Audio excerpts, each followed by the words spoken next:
এইটো কচুৰ পাত্তা ঢালিছ, শুকান কচুৰ পাত্তা, শুকান কচুৰ পাত্তা,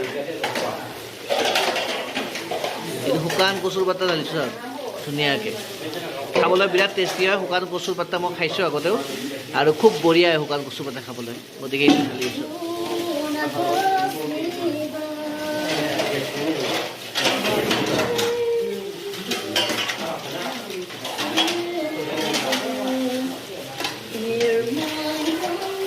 আৰু এইটো বনাইছে চাটনি, লিভাৰ, তাৰপিছত নাৰী পেটু গোটেইবিলাক এটা আছে, এইটো বনাইছে চাটনি, চাটনি নাগা চাটনি।